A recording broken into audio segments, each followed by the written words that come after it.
What is going on, Colts Nation? Welcome back to another episode of Colts Brawl. I am your host, as always, Cody Felger, joining alongside your other host, Mr. Jacob Mummert. Jacob, the Indianapolis Colts travel to Soldier Field this week. The Colts sit at 2-1. They face the undefeated 3-0 Chicago Bears. Man, and the Colts have had a really good time the last 2 weeks, especially on defense. So I think it'll be interesting to see how they respond to not a bottom of the barrel type of team like the New York Jets last week. How are you feeling about this game before we kind of go into, injury report and kind of matchups and stuff? How are you overall feeling about this Colts team going into this game? Yeah, so, when I first looked at the schedule without entering week one anything, I had the Vikings game and the Bears game pointed out as like two games that we're really going to get to face some tough competition. And when we went up against the Vikings, we realized that was not true. So then you're like, okay, we'll move on to the next game, which is the Bears, and after they change quarterbacks, everything like this, I still think this is going to be a pretty good test to see where this team is at. Because like you mentioned, we lose to Jacksonville. Okay, whatever. We beat the Vikings and the Jets, who are bottom feeder teams right now. So we get to go up against a Bears team that, yes, is 3-0, but it is a very suspect, like skin of your teeth kind of 3-0. So I don't think that accurately reflects their performance. So nevertheless, I'm excited. I think arguably this is going to be the Colts' toughest opponent up to this point. I definitely agree, man. And like you mentioned, it's a 3-0, but it's kind of a little bit of a misleading 3-0. I mean, every single week the Bears have had to make a dramatic comeback of some sort. Last week against the Falcons was just crazy. You mentioned the quarterback change, and we'll get into that. It's just it's been kind of what we looked at last year with the Colts, a lot of one-possession games, right? A lot of games that kind of come down to the wire. And ultimately the Bears right now have started off 3-0. They've won all three, but we saw this early on last year with the Colts. They were sitting there at 5-2, I believe it was. And then the second half of the season comes, they're still playing in a lot of those one-possession games, and the pendulum kind of swings the other way, and the Colts start losing some of those games. So, even though the Bears are 3-0, that is impressive. I'm not really 100% sold on this team, quite honestly, yet. Right. Yeah, I completely agree. They have some good players on both sides of the ball, but it took the other teams losing the game for the Bears to win, I guess, especially in their first game against Detroit. DeAndre Swift catches that touchdown pass, the Lions win. And in the Giants game, that one came down to the final possession. The Falcons game, the Falcons just blew that lead like they have all season. So it's not necessarily the Bears winning. It's these other teams losing these games that just have allowed the Bears to become 3-0. Right, and you look at the teams the Bears have played, none of them really stand out or impress you. I mean, you mentioned the Lions week one, which the Bears probably should have lost that game. The Giants who stink, and then the Falcons who are notorious choke artists. The last 2 weeks they've choked away giant leads. So, that definitely is notable, I think, for sure. And it's like, both these teams haven't really faced fierce competition up to this point. So this will definitely be a good test for the Colts here heading into week three, facing a team that, the opponent's record right now, they've won one game in total the last three opponents the Colts have had. So to face a team that's won 3 games already, it'll be interesting tests for that. So let's kind of get into the injury report a little bit. So the major injury, running back Tariq Cohen, tore his ACL. He's likely out for the year. He's definitely going to miss this game, no doubt. So that is a significant thing. David Montgomery was the lead back, but Tariq Cohen kind of gives you similar vibes to kind of, if you would compare it to a Colts player, Nyheim Hines, what he offers, in the pass catching department, just kind of a shifty type of running back. So I'm curious for your thoughts here, Jacob. How big of a loss is Tariq Cohen for this Bears offense? I think it's huge. When I was writing the preview article this week and kind of digging into this Bears team, as far as rushing yards go, like after David Montgomery and Tariq Cohen, it's Cordell Patterson, a wide receiver, running back, odd mix that's getting the looks here. So now they even had to dip into their wide receiver pool. Now they go even deeper now with losing Tariq Cohen. And honestly, he's never really been the lead back for the Bears, but he's always been a stable piece of that offense. And Nyheim Hines is the perfect, segue and comparison there. And I think losing him is, they're going to have to figure something else because there's honestly no one else on that roster that does what he can do. Yeah, no doubt. No doubt they're going to have to figure that out. You mentioned Cordell Patterson. We'll see kind of what his role is there. Some other ones, obviously, Michael Pittman, he's going to miss a few weeks, so he's going to be out of this game. We know Paris Campbell, obviously. He had surgery earlier on this week. So he obviously will be out of this game, but his kind of status is up in the air for whether or not he returns this year. But some good news for the Colts. Tight end Trey Burton, who if he plays, he'll see his former team. He's been practicing this week. Same with Sheldon Day. Rocky Sin also has been returning to practice, and honestly, probably out of these three, Rocky Sin's probably the one. If you had to guess who is going to go on Sunday, you'd probably say Rocky Sin. He's missed the last 2 weeks. They haven't really said what injury it really is. They haven't specified, but obviously it was kind of a crazy thing that happened right before the game against the Minnesota Vikings. And but it's certainly great for the Colts to add to their corner depth a little bit. I know they were getting a little bit thin there for a while, especially with Marvell Tell opting out earlier on in the offseason. So it's definitely good to get these three guys back. What do you think these three guys, say all three of them go here on Sunday, what kind of role do you expect for the two guys coming back from IR, and how big of a boost do you think Rocky Sin is to this corner group?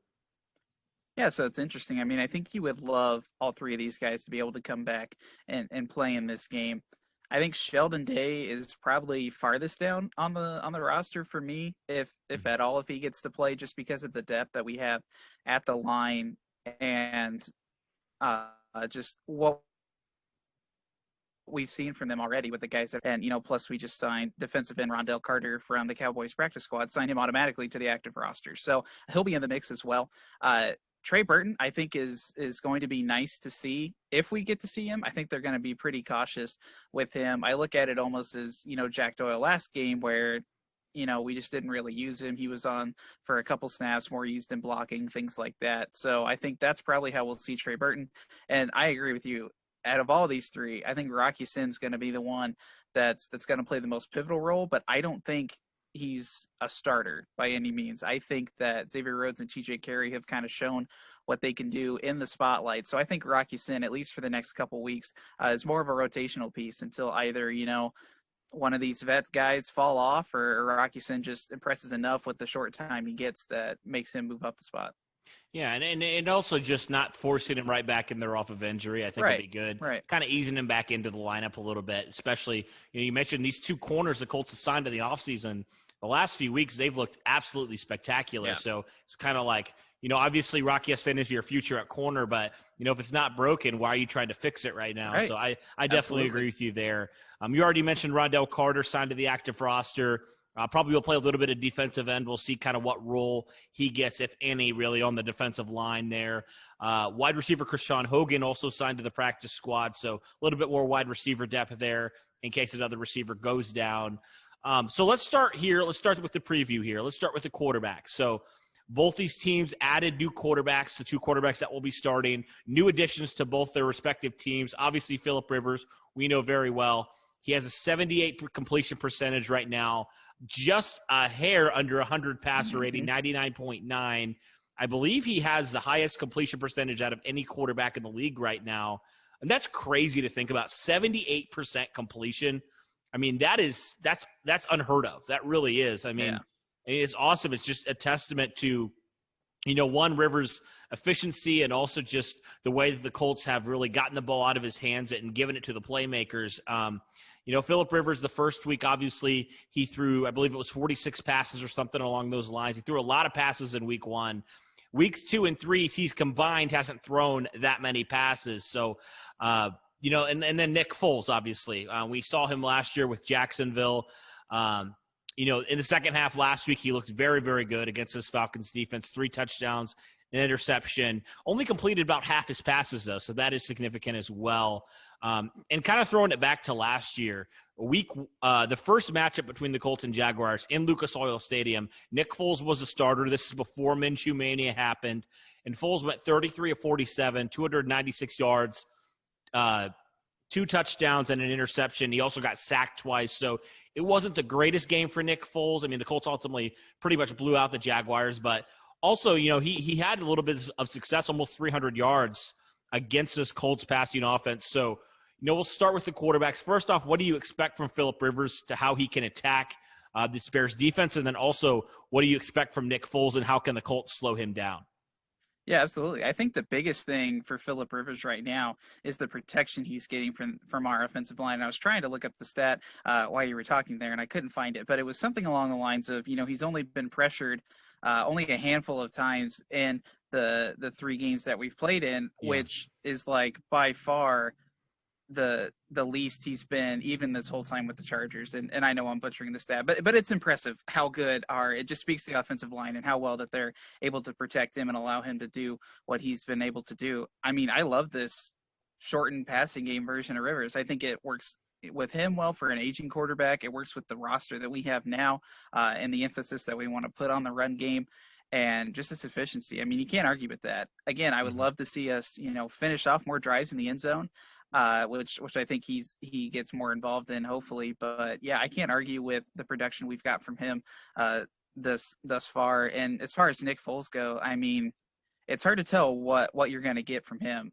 He does well in the backup role, but we'll get to see what he does in the starting role. And with his connection with Frank Reich, I mean, I don't know. I just there's so much about this quarterback situation for Chicago that I'm not even sure if they know exactly what they're gonna get. I mean, you rode Mitch for a couple weeks, and then now you have Foles coming in. It's just it's going to be exciting to see what both of these teams look like come Sunday.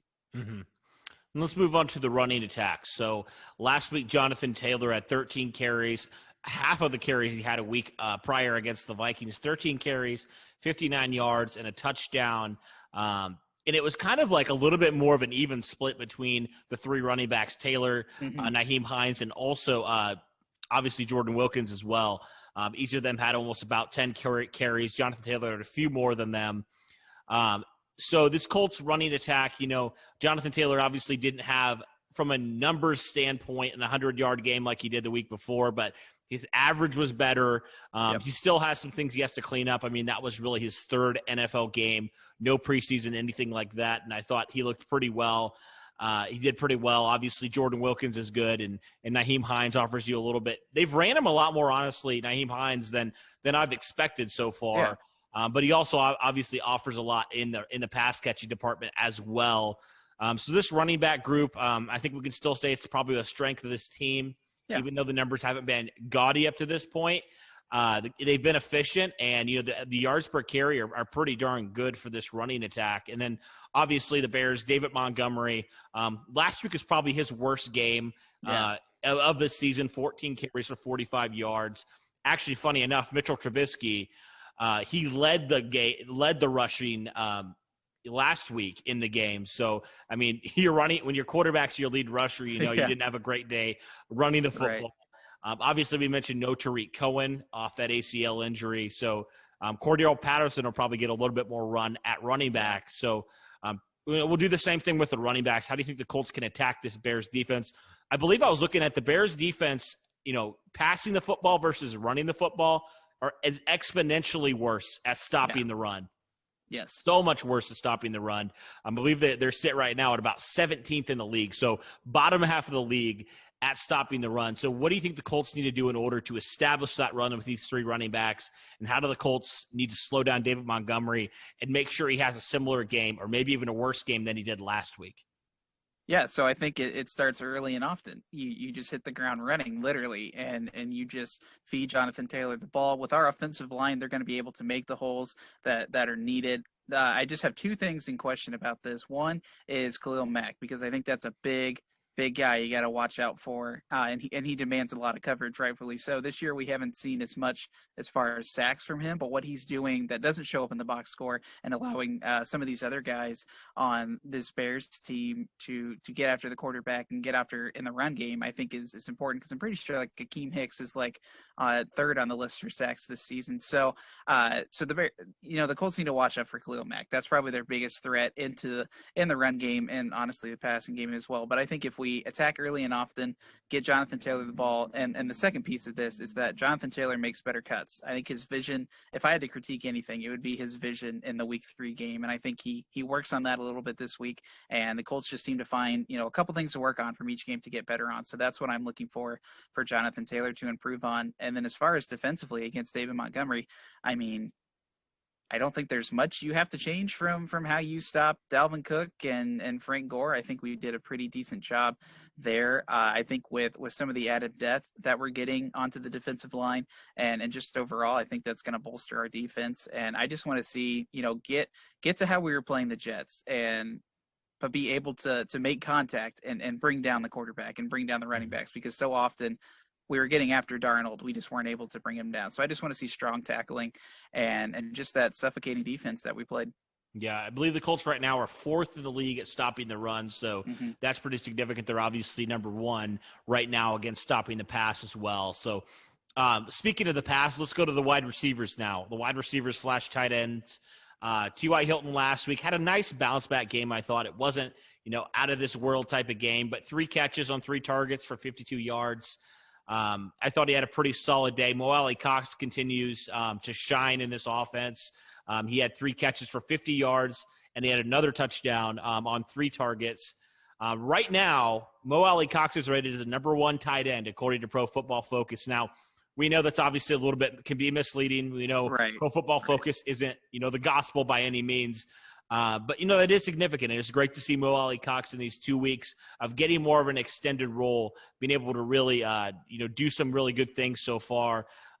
Obviously, the Colts don't have Paris Campbell. They don't have Michael Pittman. They got Jack Doyle back last week. They may be getting Trey Burton back this week. So that might be able to help take a little bit of the ease off of losing 2 of your top receivers. But and then moving on to Chicago, Allen Robinson, obviously, we know Allen Robinson. He's a great receiver. He had 10 receptions for 123 yards and a touchdown on 13 targets. Jimmy Graham is the next guy. He had 6 catches for 60 yards and 2 touchdowns on 10 targets. So overall, the Bears have some players. Anthony Miller's another player. I know that's a really good receiver for them, and they have some other guys as well. So overall, we'll do the same thing here. How can the Colts attack this Bears secondary? This secondary is a pretty good secondary overall. They've got some pretty good players back there in that secondary. How can they attack them?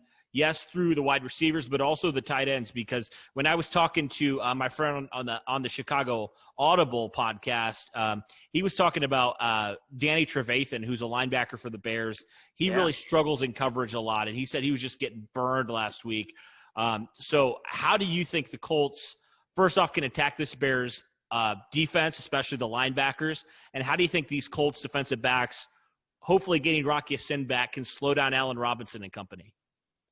Yeah, so I think, first of all, this is set up to be a tight end's dream, honestly, with this matchup. So I think Mo Alley-Cox is going to have a really good day. I would love to see Jack Doyle be more involved in the passing game, and Trey Burton, if at all. If they think he can go, I want to see him. I want to see him just in limited action, because you don't want to risk re-injury, but I want to see him. And then I also think, I watched a bit of the Bears-Falcons game. I mean, they got beat early with Calvin Ridley just blowing them out with speed, and Matt Ryan was able to loft it in there. Now, I don't know if Phillip can make those kind of long distance throws, but it might be available every once in a while. And this is an opportunity where Paris Campbell would have been great, because he's that speedy wide receiver that you need. But I look for T.Y. to kind of maybe run some of those routes. Again, I don't want to see it often, because I don't know, the rate of Phillip's arm right now. I don't want to overexhaust it this early in the season if we have to, eventually use those kind of throws. But I think it's going to be open there. And I think this is also a game where you get the running backs involved in the passing game.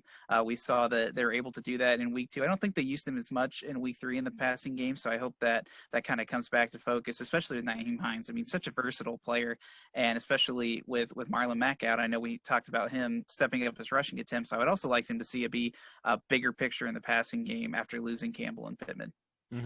Yeah, I definitely could see us using him in the slot a little bit more. I know that when he was at NC State, they used him as a slot receiver sometimes. So I would definitely love to see that. All right, so let's flip it to the other side now. Let's talk about the 2 defenses for these 2 teams. So obviously we know from it with Indianapolis, they have had a really good 2-game stretch. I mean, right now they're the second best defense according to PFF. Last week they had 3 interceptions and a safety. They've had a safety now in back-to-back games and 3 interceptions in back-to-back games. The defense scored 14 points alone last week. And, in the last 2 weeks especially, they've only they've looked really, really good against both of these two offenses that they played.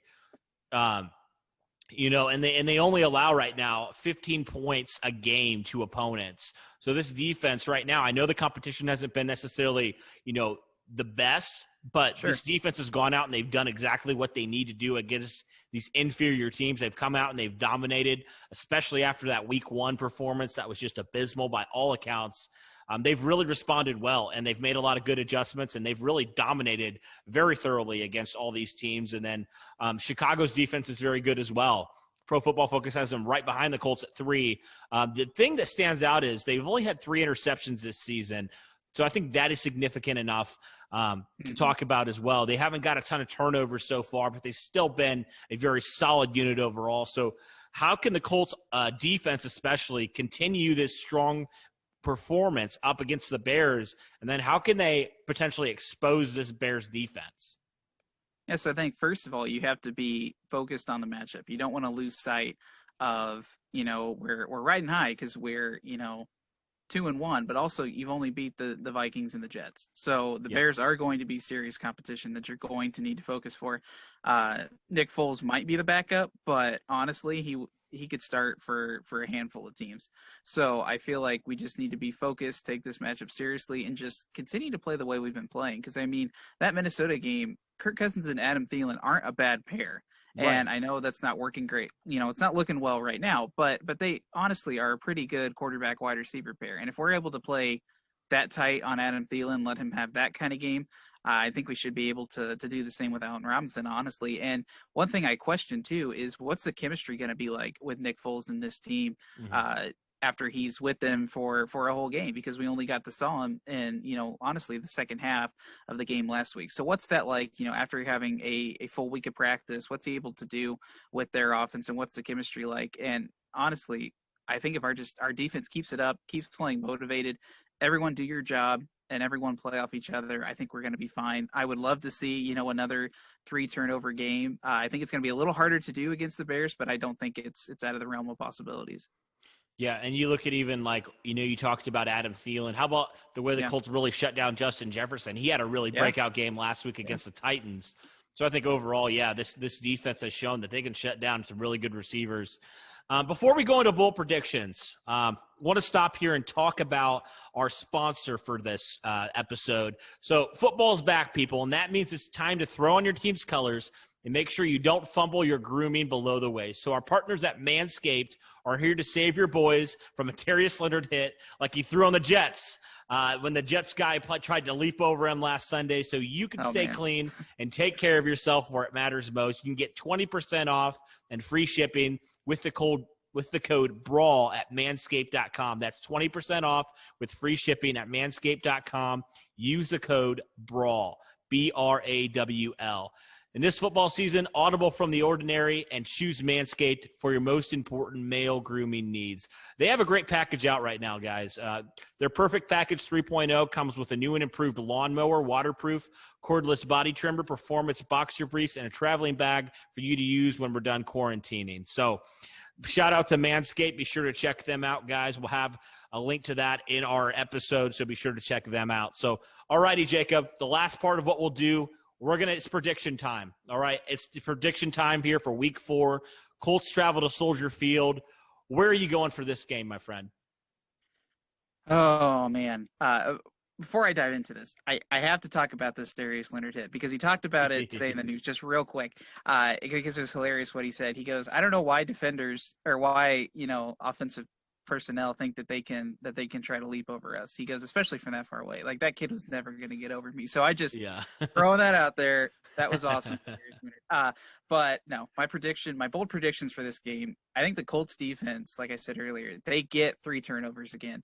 And on the offensive side of the ball, I think Mo Alley Cox catches 5 passes for at least 75 yards. I'm hoping 100 and a touchdown, because I think, Phillip's going to keep going to Mo Alley Cox if he's going to keep catching it. And him and T.Y. have kind of proven to be the stable unit there. I know they haven't used Zach Pascal a lot. I look for his production to increase, but T.Y. and Mo Alley Cox honestly have been Phillip's 2 favorites, although he does spread the ball out. Mm-hmm. So what is your final score prediction then? Yeah, so my final score prediction, and guys, you can give me flack for this all that you want. I'm going 34-28 Colts. I understand the over-under is 45, but I think these two defenses get their true test against, some of the, honestly, probably the best team they faced thus far. And I think that it's a little more high scoring than people are gonna recommend it be. So I don't mind being on that high end. I'm gonna go 34-28. I think the offenses kind of figured things out. I think the defenses are just a little slower to react in this game. Okay. Fair enough. I mean, I think it's going to be a slugfest. I really do. Mm-hmm. I've thought this ever since I saw the schedule. Like, that game is going to be very sloppy. It's going to be kind of one of those defensive battles that you've seen. But, yeah. I think for some of my bold predictions, I do think the Colts get 3 turnovers again. I definitely agree there. I think this is their best – from a sack perception, I think that this is going to be their best game getting to the quarterback. I have them getting to the quarterback at least 5 times this week. Okay. Another bold prediction I have, Jonathan Taylor is going to get over 150 yards. This is going to be his really – that Vikings game was a really good game. Mm-hmm. This is going to be his coming out party against this porous Bears run defense. The Colts are going to run it like they did against the Vikings, and I really think this is the chance for Jonathan Taylor to have 150-plus yards. So I really think he's going to do that. And so for my score prediction here, I think it's going to be a little bit lower scoring game. I'm kind of right there with around the 45, but I'm going to go a little bit under that. I'm going to go Indianapolis Colts win a very close one by a defensive stand. They win by a score of 23-20. Ooh, I like that. Out of all of this, I just hope it's entertaining in some capacity. I hope that either, we get to see really good offenses or a really good defensive play. Like, I'm fine any way this game swings. I just want to see the Colts continue their high motor play and be able to notch a convincing win on their record, I'll say. I guess we'll have to see how Chicago's season shakes out in the next couple of weeks, but I would consider, if they could beat the Bears, I would consider that a convincing win for, honestly, the first one of the season. Yeah, I definitely agree. Yeah. All righty. Well, that'll do it for this episode, guys. Thanks for tuning in to Colts Brawl. Going to be a very exciting test for the Colts. Hopefully they come out on top, and hopefully Tennessee, whenever that game is, I guess they have a bye week technically, but yeah, maybe the Colts will have the same amount of wins as the Titans when this weekend's over. Let's hope so. So we'll see what happens there. It'd be a great win for the Colts if they could win in very convincing fashion, if they can continue this defensive performance, if they can shut down Nick Foles, they can do all the things they need to do. It'll be a great game nonetheless. So just hoping for an exciting game, like you said, Jacob. All righty, guys, that'll do it for this episode. Thanks so much. And as always, go Colts.